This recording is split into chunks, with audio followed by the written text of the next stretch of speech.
Deus, eu sou o pastor Grimaldo, pastor aqui da IBL Barreiro, e passando para deixar uma palavra de Deus no seu coração. Aleluia, glória a Deus. Pega a sua Bíblia, vamos fazer a nossa proclamação de fé. Levanta a sua Bíblia, vamos juntos. Esta é a minha Bíblia. Eu sou o que ela diz que eu sou, eu tenho o que ela diz que eu tenho, eu posso fazer aquilo que ela diz que eu posso fazer. Hoje eu serei tocado pela palavra de Deus. Eu audaciosamente confesso que a minha mente está alerta, o meu coração está receptivo. Eu estou pronto para receber a incorruptível, a indestrutível, sempre viva semente da palavra de Deus. Eu nunca mais serei o mesmo, nunca, nunca, nunca, no nome de Jesus, amém. Glória a Deus. Pode se assentar no seu lugar. Abra sua Bíblia comigo, segundo livro de Reis, capítulo 5, versículo 1, uma palavra que você conhece muito, mas Deus tem algo novo para nós nessa noite, no nome de Jesus. Versículo 1, Naamã, comandante do exército do rei da Síria, era grande homem diante do seu Senhor, e de muito conceito, porque por meio dele o Senhor tinha dado a vitória à Síria, e ele era herói de guerra, porém sofria de lepra. Pai, no nome do Senhor Jesus Cristo, eu quero colocar diante do Senhor a tua bendita palavra. Pai, eu quero colocar a minha vida diante do altar do Senhor. Pai, me dê intrepidez essa noite. Pai, derrama da tua graça. Pai, no nome do Senhor Jesus Cristo, eu te apresento a tua igreja. Pai, nós queremos receber, Senhor, do Senhor tudo aquilo que o Senhor tem para nós nessa noite, no nome de Jesus. Glória a Deus. E eu coloquei um título nessa mensagem: o resgate da honra. Nós conhecemos, irmãos, a história de Naamã. A Bíblia está dizendo aqui que Naamã era um homem importante. Naamã era um homem comandante de um exército importante. A Bíblia diz que ele era importante diante do seu Senhor. Ele era conhecido na cidade, ele era conhecido em todo o povoado daquela época. E a Bíblia diz ainda que por intermédio dele, o Senhor tinha dado vitória à Síria. E era contra, irmãos, o povo de Deus na época. Era um momento em que o povo de Deus estava em desobediência, e com um propósito de Deus, Deus permitiu que o exército inimigo tinha tido vitória. Então ele era um homem importante e conceituado diante de Deus. Mas no finalzinho do versículo 1, a Bíblia fala dessas qualidades de Naamã, mas em algumas versões a Bíblia coloca uma vírgula e diz: porém, ele era leproso. Naamã era um homem vitorioso em todo lugar que ele ia. Todo lugar que ele ia, ele era aclamado, respeitado. Mas quando Naamã tirava a farda e entrava dentro da casa dele, aí ele se tornava um homem fracassado e derrotado. Porque a Bíblia diz que ele tinha lepra. E quem era contagiado por lepra naquela época, irmãos, tinha que viver isolado. Então tenta imaginar Naamã, quando chegava em casa, ele não podia dar um abraço, um beijo na esposa. Quando Naamã chegava em casa, ele não podia colocar um filho no colo. Era um homem aclamado por onde ia, um homem respeitado, um homem provavelmente milionário. Mas dentro da casa dele, ele era um homem derrotado. E é uma palavra, irmãos, para mim e você refletir a nossa vida. Qual tem sido o retrato da nossa vida? Como tem sido a nossa vida dentro da nossa casa? Como tem sido a nossa vida? Talvez, pode ter pessoa me ouvindo aqui, irmãos, que tem tido sucesso no trabalho, talvez sucesso no ministério, mas fracasso no casamento. Naamã não podia abraçar a esposa, não podia beijar a esposa, não podia carinhar, receber o carinho dos filhos. porque ele tinha uma lepra. Mas pode ser que tenha pessoas no nosso meio que não conseguem ganhar um abraço da esposa, não conseguem ganhar um abraço do filho, porque o relacionamento está desgastado, acabado. Mas eu quero ministrar sobre a minha vida e sobre a sua vida nessa noite. Essa noite é noite de restauração. Eu tento imaginar Naamã, irmãos, quando saía para a rua. Eu tento imaginar que ele preferia ficar na rua do que voltar para casa, porque lá sim, ele era importante. Mas o que é melhor para nós, irmãos, sermos importantes na rua, ou sermos importantes dentro da nossa casa? Vai comigo no livro de Mateus. Mateus capítulo 23.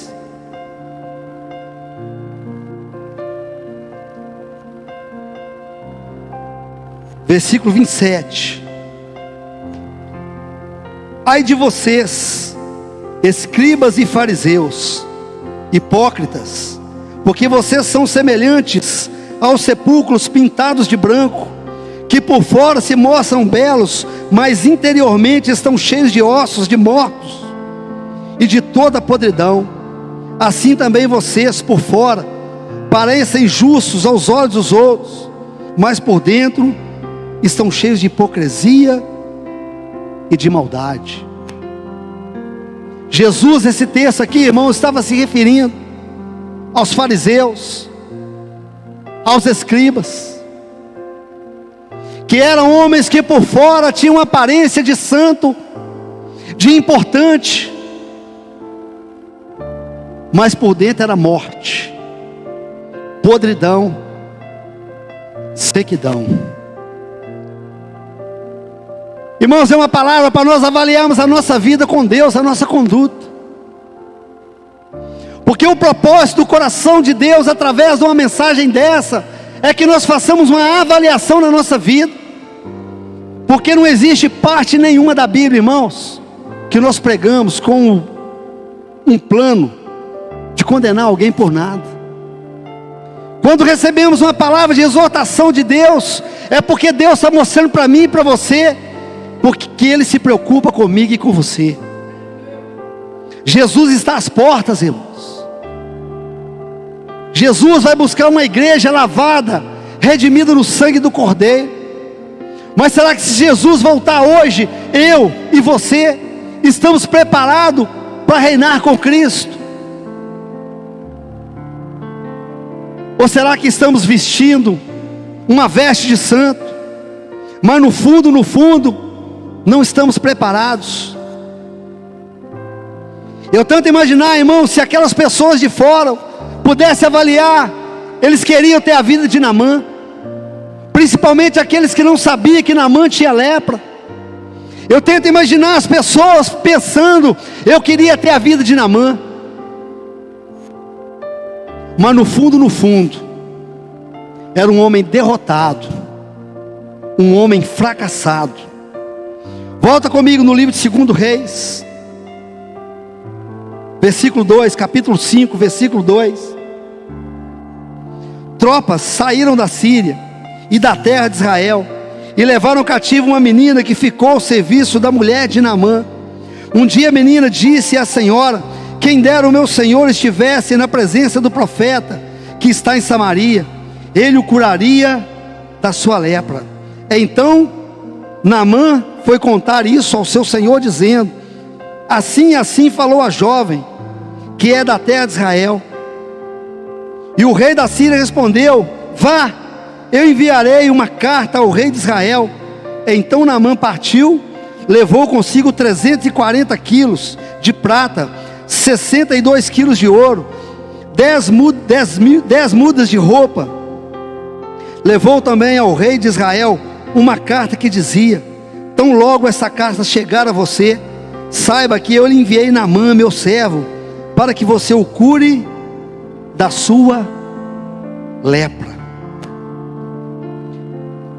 Quando Naamã recebe a notícia dessa menina, que existia um homem em Israel, em Samaria, que podia curá-lo daquela lepra. Ele fica empolgado e ele chega perto do rei, conta aquilo que a menina tinha dito para ele. E a Bíblia diz que o rei dá uma carta para esse homem. Mas a Bíblia diz que ele pega ouro, prata, roupas, cavalos, leva uma carta que ele imagina que ele ia ter uma pechada por causa do nome dele. Ele começou muito bem, irmãos, entendendo que existia cura para a vida dele. E eu não sei se entrou aqui, né, alguém nessa noite precisando de cura espiritual, emocional. E eu quero ministrar sobre a sua vida que aquilo que você veio buscar, o Senhor tem para te dar nessa noite. Mas sabe uma palavra que Deus deu para mim? Não é por causa da sua beleza, não é por causa do seu carro, não é por causa da sua casa bonita, não é por causa dos seus seguidores na internet, não é por causa da sua faculdade, é por causa do Senhor. É por causa do Senhor. O Senhor tem cura, tem libertação para mim e para você. Mas no reino de Deus não existe privilégios. No reino de Deus existe mudança, existe quebrantamento, arrependimento. Naamã não tinha entendido nada, irmãos. Naamã pega aquela carta e leva, eu imagino ele empolgado, que quando ele chegasse na frente do rei, que todo mundo ia passar ele na frente, afinal de contas ele era Naamã, ele era importante. Deus tem algo novo para fazer na nossa vida, irmãos, mas não é de qualquer jeito. O Senhor atende aquele homem importante, mas o principal para Deus, irmãos, é ter um coração contrito, um coração arrependido, um coração que exalta o nome do Senhor, um coração que reconhece que precisa de mudança. Versículo 7. Quando o rei de Israel acabou de ler a carta, rasgou a sua roupa em sinal de medo e disse: por acaso sou Deus, com o poder de tirar a vida ou dá-la, para que este envie a mim um homem para ser curado da sua lepra? Como vocês podem notar e ver, ele está procurando um pretexto contra mim. Versículo 8. Mas quando Eliseu, homem de Deus, ouviu que o rei de Israel havia rasgado a sua roupa, mandou dizer ao rei: porque o Senhor rasgou as suas roupas, deixe-o vir a mim, e ele saberá que há profeta em Israel. Quando Naamã chega com ouro, com prata, com roupa limpa, com roupa nova, com cavalos, não aconteceu nada. Mas quando o homem de Deus, o profeta, quando o profeta fica sabendo que o rei tinha rasgado a sua veste, a Bíblia diz que o profeta, ele manda falar: deixa o homem vir, deixa ele vir até a mim. No Antigo Testamento, irmãos, rasgar as vestes, nesse texto, aquele rei rasgou a sua veste por medo. Mas no Antigo Testamento, rasgar a sua veste também tem um sentido de humilhação diante do Senhor. Diante de Deus, irmãos, não adianta ouro, não adianta prata, não adianta prosperidade, não adianta cargo, não adianta ser maior no reino, não adianta ser maior no mundo secular. Diante de Deus, sabe quem que é maior, irmãos? Aquele que Deus exalta. Quando o profeta fica sabendo que o rei rasgou as suas vestes, então ele manda chamar Naamã. Mas quando chega no versículo 9, então Naamã foi com seus cavalos, com seus carros, e parou na porta da casa de Eliseu. Até então Naamã não tinha entendido nada, irmãos. Ele levou prata que foi ignorada, levou ouro que não valeu de nada. A carta, o rei não tomou nem conhecimento. Mas agora o profeta, por causa do rei ter rasgado as suas vestes, ele manda trazer Naamã. Mas a Bíblia diz que Naamã chega mais uma vez com carros, eu tento imaginar, irmãos, nos dias de hoje, Naamã parando aquela Ferrari bonita na porta da casa do rei. Agora quando ele vê essa Ferrari, ele vai ver que eu sou diferente. No reino de Deus, irmãos, não tem nada disso. No reino de Deus não tem nada disso, irmãos. Talvez você tenha pensado, ou talvez o inimigo tenha colocado no coração de tantas pessoas, que no dia que prosperar, que tiver uma casa diferente, um carro novo, que você vai ser notado diferente. Talvez, irmãos, até no mundo sim, mas para Deus não, irmãos. Eu quero ministrar sobre a sua vida no nome de Jesus, que Deus conhece o seu sonho, o seu projeto, a sua dificuldade, no lugar que você está, independente da sua vida financeira, independente da casa que você tem, independente do emprego que você tem. Talvez você está até desempregado. O Senhor conhece o desejo do seu coração na situação que você está. Só que, irmãos, que humildade, prosperidade não tem nada a ver com quebrantamento de coração. Naamã acreditava que ele ia impressionar o profeta com aquilo, mas não muda nada, irmãos. Não mudou nada para o profeta, não mudou nada para Deus. Versículo 10. Eliseu lhe mandou o mensageiro dizendo: vai e lava-se 7 vezes no rio Jordão, e a sua carne será restaurada, e você ficará limpo. Agora, irmãos, começa um tratamento de Deus no caráter do coração de Naamã. Naamã para aquele carro bonito, aqueles cavalos na frente da casa do profeta, mas o profeta nem sai do lugar. Ele manda um mensageiro dizer para ele: vai, fala para ele, que é para ele ir lá no rio Jordão, mergulhar 7 vezes lá, que ele vai ser limpo. E é assim que Deus faz na minha vida e na sua vida, irmãos. Às vezes a direção de Deus para mim e para você vai ser coisa que a gente menos imagina. Talvez tenha uma bênção que você está esperando há tanto tempo. Aí você pensa que você vai ter que fazer um monte de coisa, um monte de promessa, um monte de jejum. Eu sei que jejum é importante, irmãos, mas às vezes, sabe o que Deus manda você fazer? Vai lá na casa do seu pai, pede perdão para ele, reconcilia com ele. Às vezes, irmãos, achamos que a bênção de Deus para chegar na nossa vida vai ter que ser uma coisa tão grande que todo mundo vai enxergar. Às vezes não, irmãos. Às vezes o que Deus está querendo que você faça é que você chega na sua casa e fala com a sua esposa assim: ó, me perdoa, eu te amo. Às vezes o que Deus está querendo que o filho faça é que o filho chega perto do pai e fala assim: pai, eu tenho pecado contra o Senhor, contra minha mãe, me perdoa. O nosso Deus, irmãos, é Deus de coisas grandes, mas às vezes Ele age, e sempre também, nas mínimas coisas. Talvez, irmão, você está imaginando que para você ter esse carro que você está esperando, você precisa trabalhar naquela empresa grande. Talvez a mudança que você precisa fazer é o menor detalhe.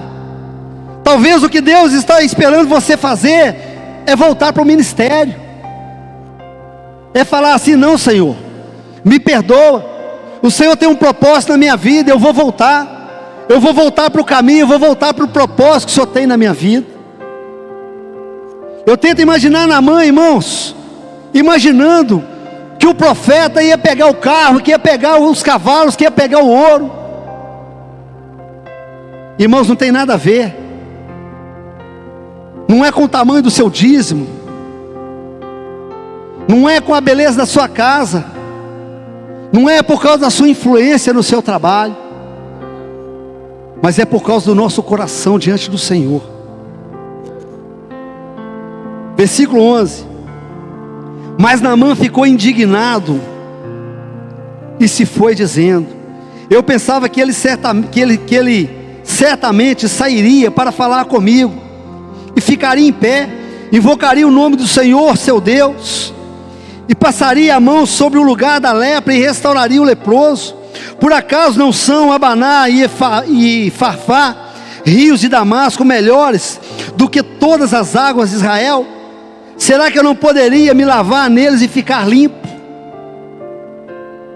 Naamã tinha um complexo de superioridade. Ele acreditava que ele era melhor do que os outros. Ele acreditava que os rios de perto da cidade dele eram melhor do que os rios de Israel.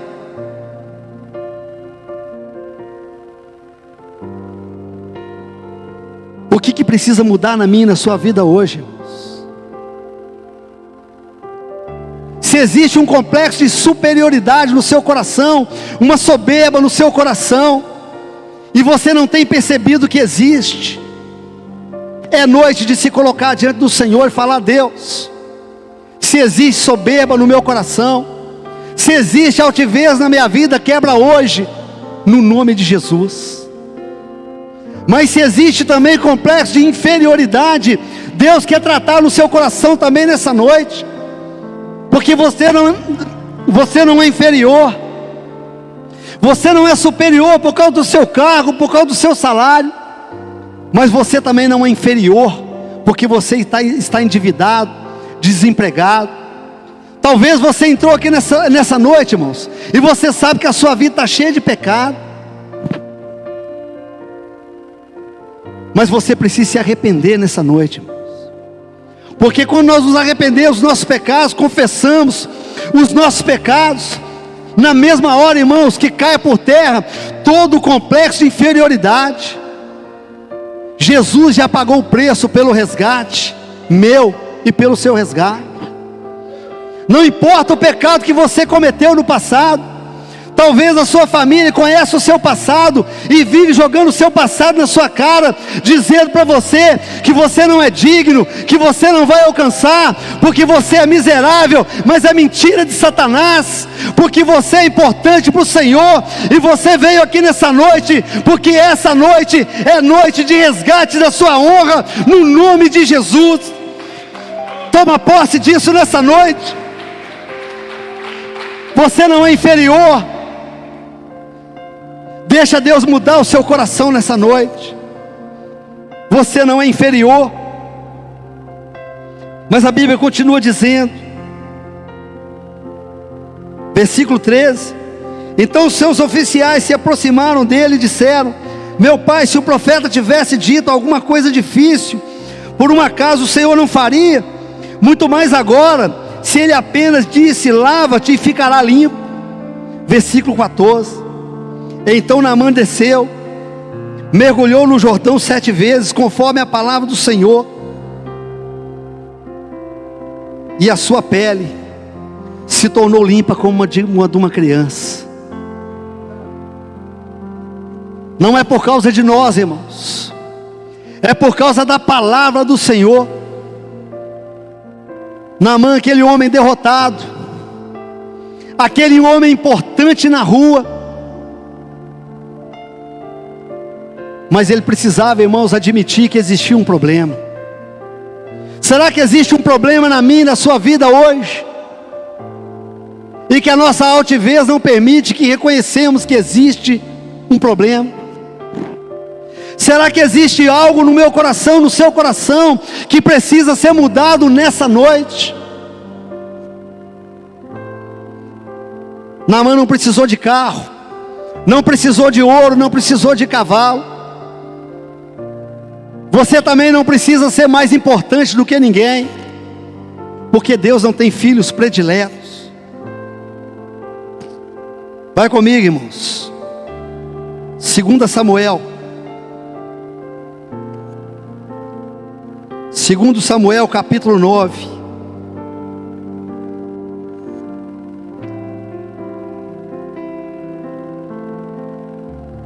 versículo 3. Então Davi perguntou: existe mais alguém da família de Saul, para que eu use de bondade de Deus para com ele? Ziba respondeu: ainda existe um filho de Jonatas, aleijado de ambos os pés. Então o rei perguntou: e onde ele está? Ziba respondeu: está na casa de Maqui, filho de Amiel, em Lodebar. Você conhece essa palavra? Naamã era um homem importante na rua, derrotado dentro de casa. Mefibosete era um príncipe, com sangue de príncipe, mas um homem fracassado, por causa das circunstâncias da vida. Mas a Bíblia diz aqui que Davi, um homem que representa o coração de Deus, pergunta: existe ainda alguém da casa de Jônatan, para que eu use de misericórdia de Deus? E é uma pergunta que Deus faz para mim e para você nessa noite. Existe ainda algo na minha vida e na sua vida, ou alguém da sua casa, para que o Senhor possa usar de misericórdia nessa noite? A resposta, irmãos, de Ziba: ainda existe um aleijado de ambos os pés. Pode ser que tenha pessoas me ouvindo nessa noite que não tem tido força para caminhar sozinho. Mefibosete, esse homem aleijado, representa aquele homem que não tem conseguido caminhar com as suas próprias pernas. Mas a informação de Ziba, Deus faz uma pergunta: onde ele está? Na casa de Maqui, em Lodebar. Lodebar, irmão, significa lugar de sequidão, lugar de miséria. Talvez o inimigo, muitas vezes, irmãos, tem tentado colocar no seu coração uma situação de vergonha, de miséria. Mas o Senhor pergunta para mim e para você nessa noite: aonde que está o seu sonho? Aonde que está a sua vontade de me adorar? Aonde que está os seus propósitos, o propósito de Deus na sua vida? Talvez está lá no fundo, num lugar sequíssimo. Mas a Bíblia diz, irmãos, que Deus, através de Davi, manda chamar aquele homem.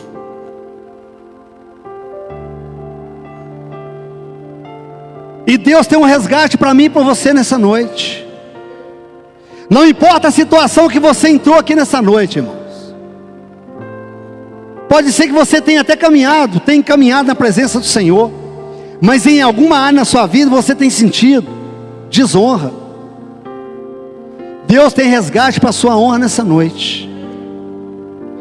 Deus tem resgate de sonho, de alegria nessa noite. Versículo 7. Então Davi lhe disse: não tenha medo, porque eu serei bondoso com você por causa de Jônatan, seu pai. Vou restituir a você todas as terras de Saul, seu pai, e você sentará sempre na minha mesa para comer. Não tenha medo, irmãos. Hoje é noite de restituição. E aqui tem uma promessa de Deus para mim e para você: você sentará comigo na minha mesa para comer. Toma posse dessa palavra no nome de Jesus. Deus tem uma posição de honra para mim e para você. Talvez a vida que você tem vivido não tenha sido uma situação de honra, mas Deus tem um lugar para mim e para você na mesa, um lugar de honra, um lugar onde o Senhor é o Deus Todo-Poderoso que vai servir a mim e a você. Deus tem uma posição de honra para você. Eu quero convidar a equipe de louvor para se posicionar. Quando Deus entra na nossa vida, irmãos, tudo aquilo que é promessa vai ser cumprido no nome de Jesus. Não deixe Satanás colocar na sua mente que você é derrotado. Não deixe Satanás colocar na sua mente que por causa do pecado você não vai conseguir. Mefibosete estava lá, esquecido, um homem com sangue de príncipe, mas esquecido naquele lugar, Lodebar. Naamã era um homem que tinha tudo materialmente, um homem honrado, mas com uma vida fracassada e derrotada. E sabe qual a semelhança desses dois homens, irmãos? Que os dois precisavam de um resgate que só Deus podia fazer. Não importa a posição que você está nessa noite. Talvez a sua vida financeira, a sua vida tenha encaminhado bem, tudo bem. Mas você precisa de algo de resgate na sua vida. Mas talvez também a sua vida financeira está fracassada. Talvez você está numa posição de derrota. Não importa, irmãos. O mesmo Deus que alcançou Naamã é o mesmo Deus que alcançou Mefibosete. Não importa a sua situação nessa noite. Eu quero te convidar para ficar de pé. Que essa canção seja uma oração para mim e para você nessa noite. Deus tem o propósito de restituir vidas aqui nessa noite. Deus tem o propósito de restituir alegria, restituir sonhos.